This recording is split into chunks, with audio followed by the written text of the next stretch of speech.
And we're live. It's a little bit late, just 2 minutes in. Welcome to the very first of the modern battle reports from BattleCOM, part of Tag Amusements. Tag standing for the Ash Group. For those who are wondering, it is not a reference to Mega at all. Thank you very much for Brendan for putting that into people's heads.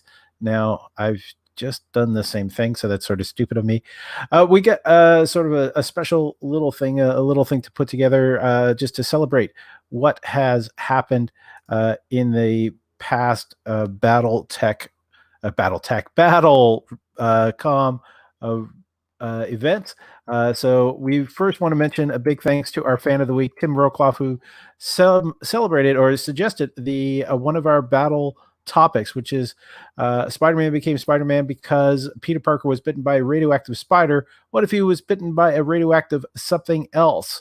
And he suggested that question, which got used as one of our battlefields.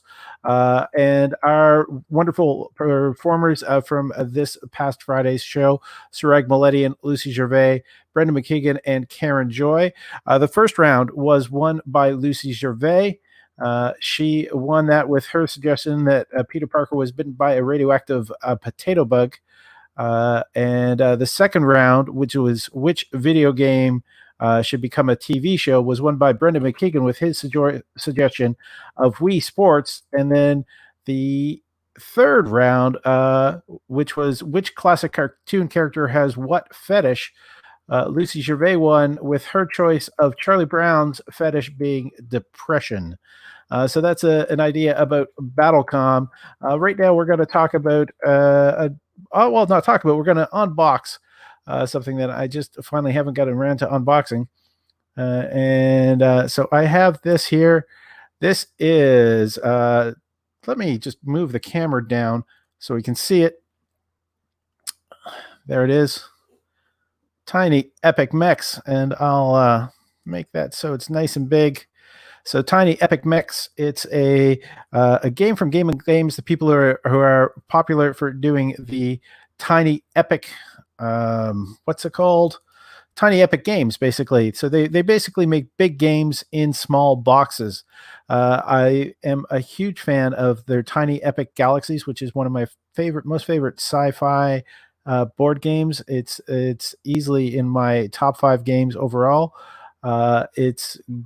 It basically has the elegance of Eclipse without all the extra time needed. Though I really do love Eclipse. So Second Dawn for the Galaxy, I've got that. So we've got this. I haven't opened it up yet. It's in cellophane. So I'm going to just open it up so we can take a look at this all together. This is not the Kickstarter special edition. This is just the basic. Now, Gamelyn Games has also just recently wrapped up a Kickstarter for Tiny Epic Pirates. So that'll eventually come in. That's the wonderful thing. Now, they have a neat little mandate. What they say is they want to make epic games in tiny boxes, and that's what they do. As you can see, the game box is about the size of my hand, maybe a little bit larger. They also make really sturdy boxes, which means they travel easily, and it's nice and shiny and everything. So Gamelyn Games, Tiny Epic Mechs. I'll leave a link in the description when I update everything so people can go and check it out themselves. So Tiny Epic Mechs. It's the rule book's a little thicker than, look at that. There's even artwork inside the box. Usually I don't think this game requires dice, but usually the other games that do require dice, they use these as rolling boxes. There's always artwork inside the box. So the rule book, I'm a little washed out from the natural light. It is fairly bright, and it's a little longer. It's 19 pages.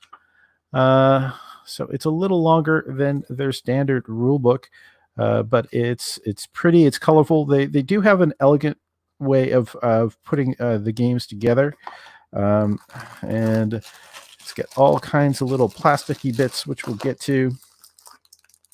It is what they call a programming game, sort of like quads, for those who are familiar with quads. So you actually have to sort of choose your movements out, but it's also sort of an arena death game. So That is, how can I say that? Like Frag, if anyone remembers the old Frag game. So this is ad hoc mode for when your attack is disabled for one turn. And so that would come into effect. So there are 4 primary colors, and you have the basically what's these are the programming cards. So you'll pick 4 each turn to lay out that you will do in the specific order.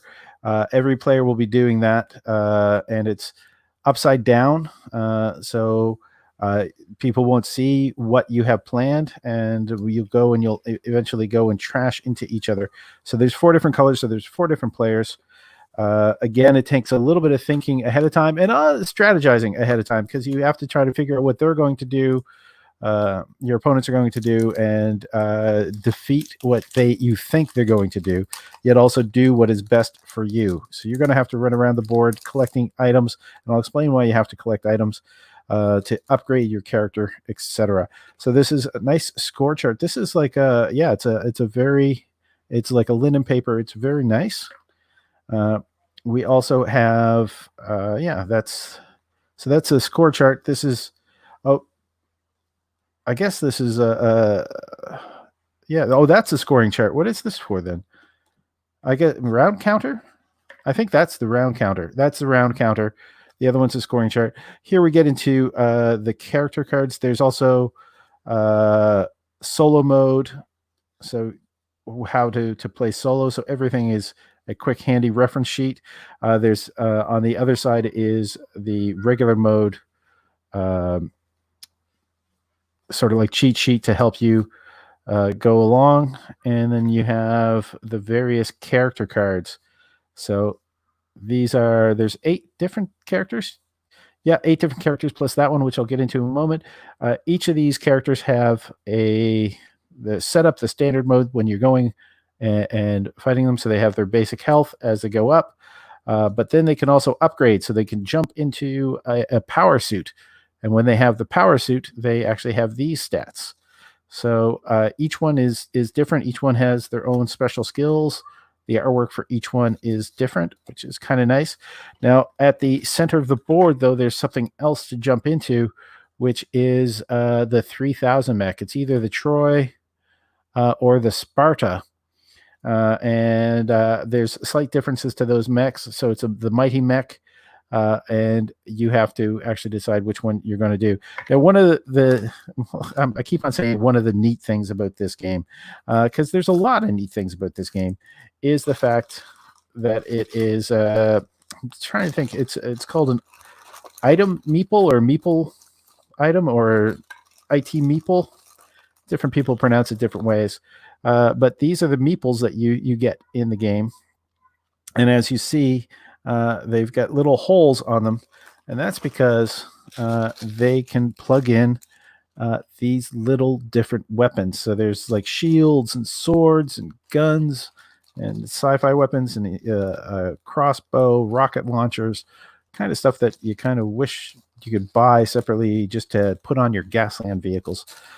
So that's there. You've got the meeples. Now, here's the thing: is when you get power armor, you got your little meeple running around the board, and then you manage to finally upgrade to the power armor. And what happens is you put your little meeple into the power armor, and then he or she or they, not to be gender specific on this, they put on the power armor, and then they are your character that you're moving around. And then eventually, if you manage to get advanced enough, I'm actually going to grab another meeple to do this. They're coming apart pretty easily, but just because I know I'm going to rush and break something, I'll be careful. You get this, which is the 3000, which is either the Troy or the Sparta, and then all of a sudden your character is this. And when they are like that, that's when you also can be putting on the big weapons, such as like a rocket launcher on the shoulder.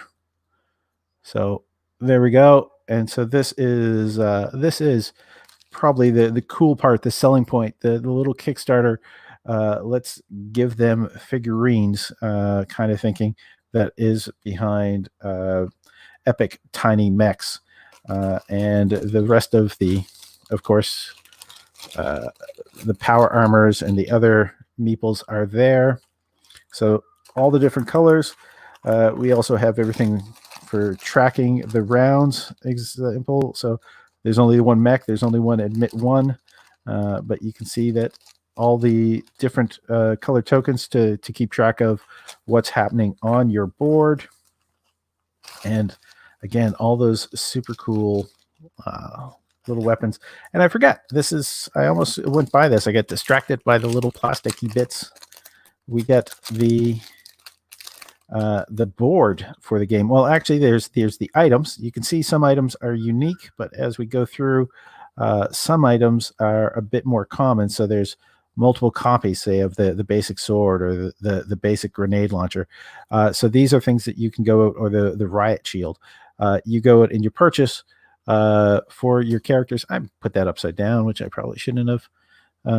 So you purchase those for your characters, and your characters go out and arm themselves better and better. And again, it's almost like a video game. You go out there, you're exploring across the board as you go through the board. This is the board, by the way, with the starting spots for the various characters. And I guess that is for the mighty mech in the center. But as you enter each one, you will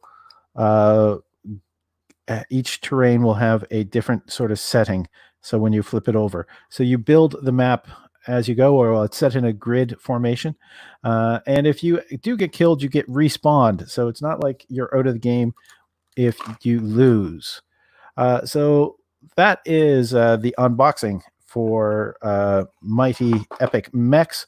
We're going to continue right now and talk a little bit about what's coming up on BattleCOM this coming, what is it, Friday is going to be July 3rd. BattleCOM is happening again because we're going to keep it weekly. So let's talk about the BattleCOM that we have coming up.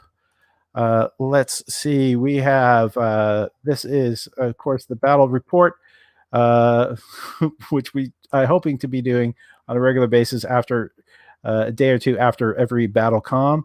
And this week coming up, so July 3rd, we've got Justin Shaw. Lucy Gervais is returning. Justin Shaw actually was a couple of weeks ago. So he's returning as well. Doing BattleCOM for the first time is the Otaku Master himself, Andrew Cardazzi. And another first-timer is Katie Delphina McKinney, who is going to be coming in from Maryland. So Justin Shaw is coming from Hamilton, Ontario. Lucy Gervais, Andrew Cardazzi are both appearing from Montreal, Canada. And our battlefields for this Friday show are: what is the best bad movie? What is the best fictional company to work for? And that has actually been a guest suggestion. So if you want to suggest a battlefield, it has to have more than 2 choices. We need at least 5 possible choices that it could be. You just message the BattleCOM fan page on Facebook. So go to facebook.com/BattleCOM TV. So BATTLECOM TV, and you can submit it there. And if you are chosen, then you will get mentioned, just like Tim Rowcliffe did during the next BattleCOM. And a third battlefield is: which Disney princess is badass enough to win a wrestling Royal Rumble? And hopefully we won't get sued for using that name. This is Paul Ash. This has been the Battle Report. And if you like this, thank you. It's the first one I've done with the new layout, and this is a bad camera angle on me. Thank you very much for watching. We're going to talk about geek news, gaming, and of course BattleCOM when we do these battle reports. So if anyone has any suggestions for topics or movie reviews, etc., let's talk about here and have a lot of fun. All right, that's the key part of this. And I'm not sure. Oh, we've got actually somebody watching, and here it is. Buds TV is saying Nightbot had your baby. Uh, wow, Nightbot had the baby. That's I guess that was the mech suit that was carrying a sword. Had Bud's TV's baby. So thank you for the random thoughts. This has been BattleCOM, the Battle Report. My name's Paul Ash. Peace out. Oh, this is so bad.